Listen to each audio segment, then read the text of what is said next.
சூர்யா வந்து பாஸ் தான் கூடுவேன். எப்படி இவ்வளோ ஃபிட்டாக அப்போ நான் நடிக்க அப்போ தானே ஸ்டார்ட் ஆகுது. எப்படி உங்களால் இவ்வளோ ஃபிட்டாக இருக்க முடியுது? ஏன்னா ஷூட்டிங்கில் டெய்லி காலையிலேருந்து ஈவினிங் 7-8 வரைக்கும் பார்ப்பேன். நிறையா ட்ராவல் பண்ணுவோம். ஆதவனுக்காக சாங் ஷூட்டிங் இதெல்லாம் காலைல அப்படியே ஃப்ரெஷ்ஷாக மட்டமாக முறுக்கிக்கிட்டு சொல்லுவாப்புல. அது எப்படி எந்த நேரத்தில் அது அப்புறம் வந்து சொல்லுவாப்புல, அந்த ரூம் போடும்போது எனக்கு ரூம்லாம் சாதாரணமாக இருந்தால் போதும், வந்து ஜிம் மட்டும் வேணும், அது மட்டும் எனக்கு பார்த்துக்குவேன். ஃபாரின்ல ஏதோ ஒரு கிராமத்தில் போய் தங்கும். ஐஸ்லாண்டெல்லாம் வந்து சின்ன சின்ன ஊர் தானே, அங்கெல்லாம் வந்து டவுனே கிடையாது, எல்லாமே வில்லேஜஸ் தானே. ஸோ அது மட்டும் கேட்பாப்புல. ஸோ அவர் அந்த ஹெல்த்துக்கு அவரோட ஃபிட்னஸ்க்கு அவர் எடுத்துக்கிற கமல் சார் வந்து அவர்கிட்ட நான் போய் கேட்டதான், சார் நான் உங்கள் ஃபேன், எனக்காக ஒரு படம் பண்ணி கொடுங்க அப்படின்னு கேட்டது தான். அவர் ஓகே இந்த பண்ணலாமா. அவர் 2-3 ஆப்ஷன் கொடுத்தாரு.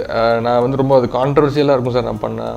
தலைவன் இருக்கிறான்லாம் வந்து ஃபஸ்ட்டு என்கிட்ட தான் சொன்னார், இந்த மாதிரி ஸ்கிரிப்ட் இருக்குது, கொஞ்சம் பாலிடிக்ஸ் இருக்குது அப்படின்னாரு. நான் வந்து இல்லை சார், எனக்கு வந்து உங்களோட கேஎஸ் ரவிக்குமார் சாரோட உங்களோட காம்பினேஷனில் அந்த பஞ்சதந்திரம் அந்த மாதிரி எனக்கு ஒரு சாஃப்டாக ஜாலியாக ஒரு காமெடி படமாக எனக்கு இருந்தால் கொஞ்சம் சேஃபாக இருக்கும் சார் அப்படின்னு கேட்டேன். சும்மாவே நம்ம பேர் வந்தால் கண்ணாமலாம் பேசிடுறாங்க.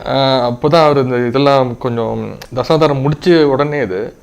ஸோ எனக்கு அந்த கான்ட்ரவர்சிக்குள்ளே வேணாம் சார் அப்படின்னு சொல்லிட்டு தான், கொஞ்சம் பொலிட்டிக்கல் கதை வேறு தலைவன் இருக்கிறான். ஸோ அதனால தான் நான் அது வேணாம் அப்படின்னு. Tattoo love. இது என்ன டேட்டூ? எதற்காக இந்த டேட்டூ? ஆக்சுவலாக நிறைய பேர் கேட்டதே கிடையாது. ஓகே, ஃபஸ்ட்டு சினிமாவுக்கு வர்றதுலாம் எனக்கு அந்த ஐடியாவே கிடையாதுங்க. இது வந்து 2000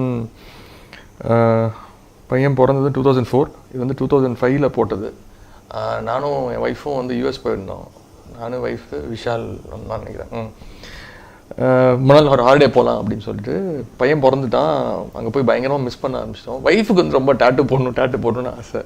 ஸோ என்ன வலுக்கட்டமாக இழுத்துட்டு போய் என்ன வந்து சரி என்ன போடலாம் அப்படின்னா, சரி இன்பா பேர் போடலாம் அப்படின்னு சொல்லிட்டு சும்மா போட்டது தான். அப்புறம் யூஸ்வலாகவே அந்த டேட்டு போடும்போது அது ஸ்டார்ட் ஆகிடும், அடுத்து ஒன்று போடணுங்கிறது அது வந்துடும். அதே மாதிரி தான் இது.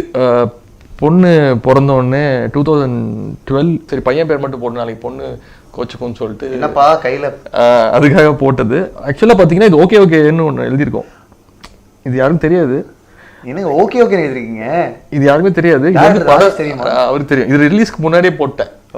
சரி படம் ஓடுதோ இல்லையோ, ஃபர்ஸ்ட் படம் தானே அப்படின்னு சொல்லிட்டு சும்மா ஒரு ஃபன்காக போட்டது தான். இங்கே ஒன்று இருக்குது, அவ்வளோதான்.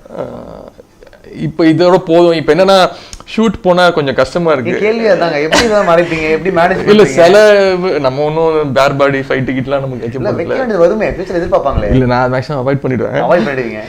இப்போ இதெல்லாம் கொஞ்சம் பிரியன் சார் வந்து இதெல்லாம் கொஞ்சம் அழிப்பா அப்படின்னு மேக்கப் போட்டு இதுக்கு ஒரு 10 நிமிஷம் செலவழிக்க வேண்டியதாக இருக்குது. அதனால இனிமேல் நோ மோர் டேட்டூ.